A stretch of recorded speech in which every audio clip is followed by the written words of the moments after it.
ദൈവനാമം മഹത്വപ്പെടട്ടെ. സങ്കീർത്തനങ്ങൾ 37:11. എന്തെന്നാൽ ശാന്തശീലർ ഭൂമി കൈവശമാക്കും, ഐശ്വര്യത്തികവിൽ അവർ ആനന്ദിക്കും. ഹല്ലേലൂയ.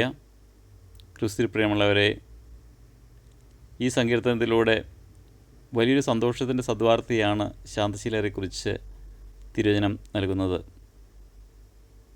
പലപ്പോഴും സമൂഹത്തിൽ വേണ്ടത്ര പരിഗണനയോ നിലവിലയോ ലഭിക്കാതെ അവഗണിക്കപ്പെടുന്നവരാണ് ശാന്തശീലർ. എന്നാൽ ദൈവത്തിന് വലിയ വാഗ്ദാനമാണ്, അവർ ഭൂമി കൈവശമാക്കുമെന്നും ഐശ്വര്യത്തിൽ അവർ ആനന്ദിക്കുമെന്ന്. നമുക്ക് ഓരോരുത്തർക്കും ശാന്തശീലരായി തീരുവാനായിട്ട് ദൈവത്തോട് പ്രാർത്ഥിക്കാം. ഈശോ പറഞ്ഞു, ഞാൻ ശാന്തശീലനും വിനീത ഹൃദയമാകയാൽ നിങ്ങൾ എന്നിൽ നിന്ന് പഠിക്കുകയും എൻ്റെ മുഖം വയ്ക്കുകയും ചെയ്യുന്നതെന്ന്. ആ ഈശോയോട് നമുക്ക് പ്രാർത്ഥിക്കാം. ഈശോയെ, അങ്ങ് ശാന്തശീലനും വിനീത ഹൃദയമായതുപോലെ എന്നെയും ശാന്തശീലനും വിനീത ഹൃദയമാക്കി തീർക്കണമേ. നിത്യം പിതാവിനും പുത്രനും പരിശുദ്ധാത്മാവിനും സ്തുതി, ആദിയിലെ പോലെ ഇപ്പോഴും എപ്പോഴും എന്നേക്കും. ആമീൻ. ഹല്ലേലൂയ.